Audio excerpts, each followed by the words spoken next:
gošće prelistavanja koleginica Maja Živanović i Andrijana Ničić. Ona je glumica iz amaterskog dramskog studija Znakovi, ali u stvari ona je studentkinja 3. godine prava. Dobro jutro, dobrodošle. Hvala, bolje vas našle. Andrijana, ovo je gluma i ljubav, je li tako? Jeste. Ali idemo na sigurno. Da, ne može baš da se živi, je li tako? Da, student sam Pravnog fakulteta Univerziteta u Beogradu, 3. sam godina. Kako idu studije? Pa idu. Idu sve redovno? Ide redovno, da. Jel nigde ne zapinje? Ne zapinje, sad su rokovi u toku još malo, pa ćemo se potruditi da završimo sve. Od koje godine se baviš glumom? Od 8. godine, bukvalno od 2. razreda osnovne škole, pa sve do sada.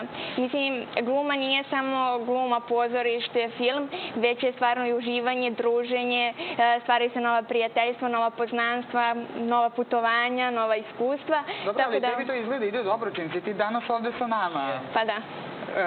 Sad, kaži mi, nisi razmišljala da upišeš akademiju ili je to Razmišljala sam u 3. godini srednje škole, ima ta mogućnost, Fakultet dramskih umetnosti daje mogućnost da se upiše gluma. Tada sam pokušala i nisam prošla ni uži krug, ali sam tada shvatila, hvala Bogu što nisam upisala, Pravni stvarno fakultet je, kapiram, moj poziv i stvarno bih voljela da budem advokat. Pa divno. Pa sad ti taj spoj. Da. Kako je krenula ta ljubav? Kažeš od najranijih dana. Od najranijih dana, da. Bitno u stvari da te neki nastavnik, profesor usmeri. Da. Naš učitelj, bio i direktor škole, Zoran Tošić, je bio stvarno sjajan i ja sam najviše zbog njega krenula na glumu i zbog mojih drugarica koje su išle na glumu i onda me je zanimalo, bilo bi super, gledala sam non stop neke serije, neke filmove i zašto ne bih ja mogla da se oprobam kao neka glumica. Obožavam pozorište i onda kao što da ne. Tako da to traje do sada. Zato, Andrijana, ti si ovde specijalnim povodom. Vidite u Indiju na 25. pozorišnu olimpijadu. Šta ćete tamo prikazati? Predstava se zove Izgubljeno nađeno. Stvarno sjajna predstava i nam je baš drago što smo mi izabrani. Baš naš dramski studio ima veliku tradiciju.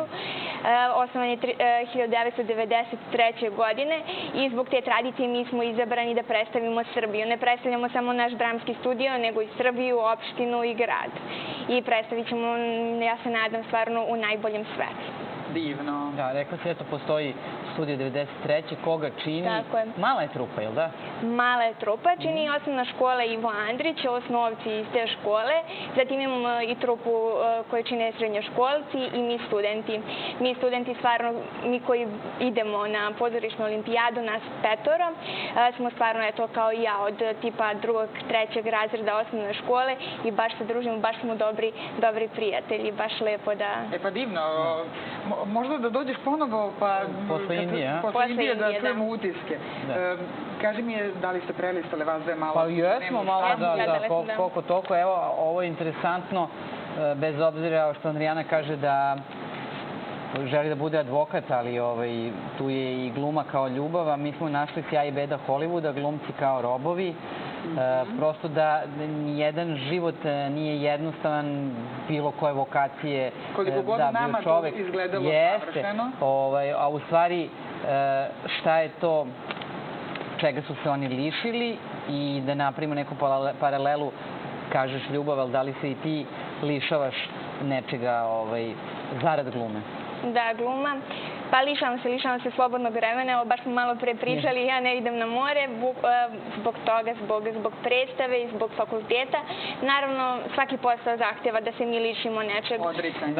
Da, odričamo, ali, na primjer, glumački život nije lak, koliko god svi mislili da je lak. Super poznati smo, slavni smo, zaustavljeni nas ljudi na ulicama, ali nije to toliko stvarno sjajno. Evo, nemamo privatnost, evo ovde piše, glumci nemaju privatnost. Tako da postoje i lepe strane, a i one manje lepe. Dobro, da oni valjda su i se odlučili na to da nemaju privatnost. Pa da. Mislim, koliko god imali novca, nije to baš tako sjajno. Jeste vidjeli odlazak ikona evropskog filma? Vidjeli smo, Žana Moreau. Jedan od najvećih zvezda francuskog filma, poslednjih 6 decenija. Ja nešto mislim, u poslednje vreme taj francuski film zapostavljen kod nas.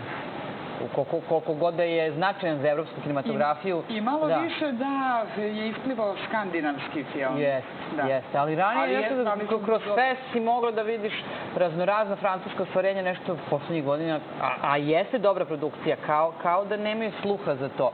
A ona je zaista bila ikona, mislim, vrlo specifične fizionomije. Dobro, i doživjela je 90 godina. Da, zaista. Rekli, daj Bože da mi doživi. Da. A Marinin susret sa Crnom Gorom, znaš ko je Marina Abramović? Znam, da. Slavna umetnica performansa, boravila prošle nedelje u Srbiji i u Crnoj Gori. Poslet u Crnoj Gori organizovao Petar Ćuković, njen dugogodišnji prijatelj, istoričar umetnosti, predavač na Fakultetu vizualnih umetnosti u Podgorici i umetnički direktor Ducle European Art Community. Mislim da je ona godinama u stvari etiketirana zbog tih svojih performansa, radovi koje ona s početka imala, koji su klasični likovni radovi, mislim da niko ni ne zna za njih, nego sve to što je kasnijih godina radila, u stvari najupečetljivije, a naš narod je ovako zlopamtilo, tako da zato verovatno se iznenadila što su je lepo dočekali. Da. Ali dobro. Kažeš ne ideš na more, krećeš li se po gradu, ova stalna rubrika u politici, sinoć u Beogradu, raslađivanje na keju, joga, ima dosta besplatnih sadržaja i letnjih festivala i da li nešto od toga Bioskop na otvorenom je stvarno nešto sjajno što možemo vidjeti u našem gradu. Gde je taj bioskop? Ja ne znam. Bio je na Kalemegdanu. A, na Kalemegdanu? Da, ima i Natašu, ima mislim da imaju u Zemunu. Zvezdara Mirjevo, jel? Pa ne znam, evo sad nešto čitam, kaže, naučno-fantastični film iz 1997. godine Pored reke. Znači, to je, verovatno se odnosi na ovaj tekst Raslađivanje na Zemunskom keju. To je Zemun. Ali baš lepo izgleda, mislim, kao onaj amfiteatar na Paliću što je u šumi, eto i u Beogradu. Znači, to pratiš. Dobro. Šta kaže, ima svečano otvaranje kulturnog leta na Palilu ili večeras u ustanovi kulture Vlada Divljan. Biće izvedena komedija Slačenje na otvaranju sa Jelicom Cvetjenović i Katarinom Žutić. Vi imate premijeru predstave u petak, je li tako? U petak, da, 4. avgusta od 20 časova. Pozivam vas i vaše gledalce da dođete na predstavu. Gde? Centar za kulturu Rakovica. Pa i to je sređen prostor. Jeste. Da, to je lepo. Ono što smo malo pre nas zapričali je vrlo interesantno, ono oko novca, u stvari da se i sa nekom minimalističkom scenografijom i sa, sad ne znam koliko, minimalističkim kostimom može da napravi dobra predstava i da otputuje negde gde ne možeš mnogo da improvizuješ, baš nisi u svojoj zemlji. Da, ono što je... Nije mnogo uloženo. Nije mnogo uloženo, zato što radnja predstave se odigrava na Trgu grada Republike Srbije, tako da nije mnogo uloženo. Mi smo se trudili da ne bude, mislim, ne možemo do Indije da prenesemo tu scenografiju, da, logično, tako da... Šta vam treba? Klupa? Šta si mi rekla? Klupa, da. Klupa, jedna, da. Evo, da li ste čuli ko treba da čuje? Treba klupa, jedna klupa. Jedna klupa, da. Jedna klupa, pa dobro za vas, petoro. Da. Je li svako igra po jednu ulogu ili postoji? A, po jednu, dobro. Ajde, nećemo sve da otkrivamo, mislim, meni je baš onako interesantno. Evo, ja bih da pomenem moje kolege glumce, ako mogu. Možeš, da, dobro. To su sjajna Dunja Piliškić, Ivana Tenjović, Damjan Stančić, Luka Đokić i naš reditelj, bez koga ovo sve ne bi bilo, Jasmin Cvišić. Divno. Pa lepo. Lepo je da neko još ima entuzijazma, čak i bez mnogo novca da se bavi nečim. Jesi vidjela ovo, Majo, iz Venecuele i Japana u Kosirić na Art Camp? Ne. Kroz umetničku politika društvo, 7. strana, kroz umetničku interakciju mladih stvaralaca Varoš na Skrapežu promoviše ideju kulturnog pluralizma. Zaista je divno što sve više ima ovih umetničkih kampova, kolonija. Da, kolonije su bile ranije onako više klasičnog tipa, prosto nađu se slikari ili primenjeni umetnici pa nešto rade. A ovo je sad verovatno više i neki umetnici nekih drugih vokacija, verovatno i neki muzičari i da, evo kaže, evo to je iza tebe, Andrijana, kaže, jedni se bave pozorišnom igrom, drugi oslikavaju murale, treći sa akordima i harmonijama su u muzičkoj radionici, pa to je baš zanimljivo, samo nije nam, dobro, nije nam i daleko taj Kosjerić. Mislim da to postoji nekoliko godina. Da, evo kao nije nekoliko, kaže 14. internacionalni kamp, boga bi 14. Eto, to je isto lepa ideja, da može da se družiš sa nekim drugim ljudima. E sad, imamo digitalno opismenjavanje za 220 žena. Važna tema. Koliko si ti, Andrijana, u tom svetu digitalnih komunikacija, društvenih mreža, koliko se, pretpostavljam da prosto to je nezaobilazno i to je deo svih nas, naročito mlađih generacija. Jeste, ja volim te društvene mreže, baš smo pričali o tome.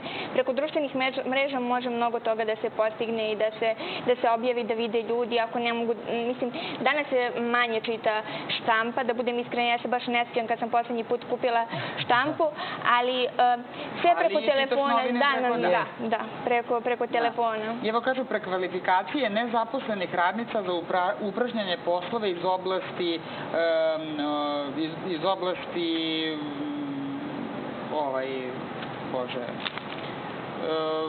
vezane za digitalno upismenjavanje, dakle, pomozi mi Maju. Ne, nego ja čitam tekst pa sam u šoku. Kaže, svaka organizacija obezbedit će između 120 i 240 časova. Sad nešto razmišljam, da li to dovoljno? Jeste. Za žene koje su završile srednju školu ili fakultet, ali dobro, moraš da imaš, mislim, interesovanje za to. Jer to i jeste budućnost, svaka kompanija traži i kako ne. Da, tu reč sam tražila. Aha, dobro je. Dobro. Prema tome, oni hoće da, pošto je verovatno veći broj muškaraca u toj oblasti, IT stručnjaka, ovo je ideja da se, dakle, žene digitalno opismene i preusmere na zanimanja IT stručnjaka koja su sve traženija. Da, dobro, reći se posle kako smo feministički orijentisane, ali dobro. Pa kako nismo, ne, ovo je samo da bi... Dobro. Šta kaže Informer Batina za neposlušne đake? 3 škole u američkoj državi Teksas saglasile su se da uvedu batine kao vid kažnjavanja neposlušne dece, ali ta mera će moći da se primenjuje samo kod dece čiji su roditelji dali pristanak. Šta kažeš za batine? Da li je batina iz raja izašla? Da, moja mama bi se složila sa tim. Šalim se. Dobro. Šalim se, pa ne. Mislim da stvarno to nije u redu, da se može pričom da se reši, da nema potrebe za batinjanjem. Neposlušni đaci, mislim sad šta se podrazumeva pod tim neposlušni đaci, da li ne uče dobro ili su nemirni, ali se može lepa reći Ako su nemirni imaju drugu vrstu kazne. Da, dobro. Apsolutno. Čekaj sad da vidim gde smo dali. Da, ovo smo rekli, ova kad smo već kod ove digitalizacije, za treće doba misterija zvana pametni telefon. Kažu, zbog nedovoljnog znanja, seniori većinom ne koriste sve prednosti mobilnih uređaja, već samo osnovne karakteristike za pozive i poruke. I evo šta kaže statistika. U Americi 47% starijih koristi smartfon, u Norveškoj oko 54%, a građanima Srbije nisu toliko važne performanse koliko cena. Pa ja mislim da je našim starijim sugrađanima mnogo lakše da komuniciraju putem samo poziva i poruka. Nisu oni baš neki tehnološki magovi, zato kupuju valjda te jednostavne telefone da bi mogli lakše da ih koriste. Da, dobro. Gde smo sad? Pa imamo još nešto, samo sam se negde ja pogubila verovatno s ovim novinama. Ovo je strašno, ova potraga za 2 pitbull terijera u Barajevu koja i dalje traje i naša koleginica Sanja Lubardić bavit će se tom temom i sutra i prekosutra u jutarnjem programu. Mislim da je to do čoveka, a ne do psa. Apsolutno, mislim da je ovo zahteva da se uhapse vlasnici ovih pasa. Samo što mislim nije kod nas to regulisano koliko valja. Koliko god da čitaš, ne znam, treba ptički da imaju brnjice, povodce. Ja svaki dan na Tašmajdanu vidim te pse kako slobodno šetaju. Tako da mislim da to mora da bude malo rigoroznije, da se ne bi dešavale takve stvari. Da. Tako da, eto. Andrijana, želimo ti srećan put u Indiju, da lepo predstavite Srbiju, kako si rekla, da dobijete tu klupu i da nam dođeš ponovo da se slikate, da vidimo kako je to u tom... To je neki mali grad, jel da? Mali grad Katak, da. Nismo čuli. Mi smo ovo čuli za Mumbai. Da. Dobro. Da se lepo provedete pre svega. Hvala vama puno. I da ti postaneš uspešan advokat, to je I to. na prvom mestu. Da. Gošći prelistavanja bile su Maja Živanović i Andrijana Ničić glumica.